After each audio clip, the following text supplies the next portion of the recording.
Shalom jemaat yang dikasihi Tuhan. Saya berharap kita semua dalam keadaan baik dan pasti dalam keadaan yang terbaik. Karena Tuhan selalu memberi perlindungan dan penyertaan bagi kita semua. Lewat keadaan yang saat ini di mana kita semua sedang berada di rumah, biarlah membuat kita semakin dekat dengan Tuhan. Alkitab mencatat dalam Yefanya 2 ayat 3, carilah Tuhan, hai semua orang yang rendah hati di negeri, yang melakukan hukumnya, carilah keadilan, carilah kerendahan hati, mungkin kamu akan terlindung pada hari kemurkaan Tuhan. Ya, yang pertama kita akan belajar di sini, carilah Tuhan. Ya, Alkitab mengajarkan bahwa kita di saat-saat seperti ini tidak ada yang bisa kita lakukan selain kita mencari Tuhan. Apa yang kita punya, apa yang kita miliki tidak akan bisa menolong kita di saat-saat seperti ini.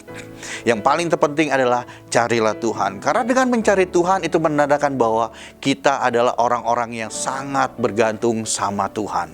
Orang yang bergantung sama Tuhan, orang yang berharap sama Tuhan, pasti Tuhan akan beri perlindungan. Kita belajar lagi yaitu kerendahan hati. Carilah keadilan dan carilah kerendahan hati. Cari orang yang mencari Tuhan, orang yang mencari Tuhan pasti akan Tuhan beri kerendahan hati.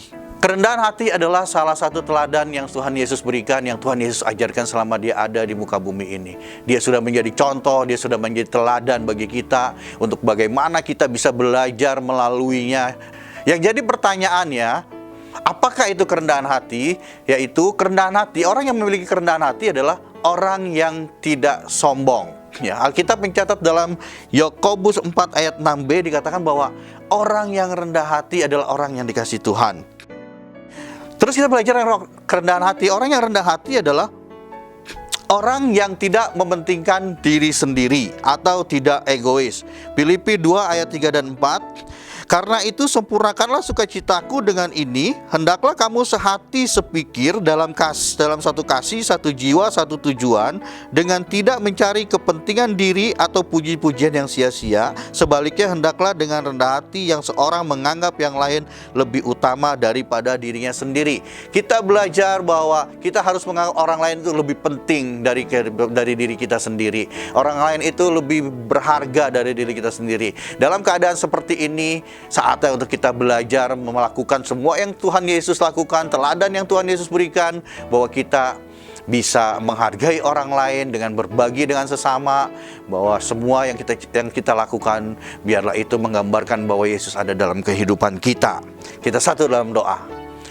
Bapa, kami mengucap syukur, terima kasih buat hari ini apa yang sudah Engkau ajarkan. Ajar kami untuk selalu berharap, ajar kami untuk selalu bergantung sama Tuhan, dan ajar kami untuk selalu memiliki kerendahan hati. Biarlah semua itu terlihat dalam kehidupan kami sehari-hari.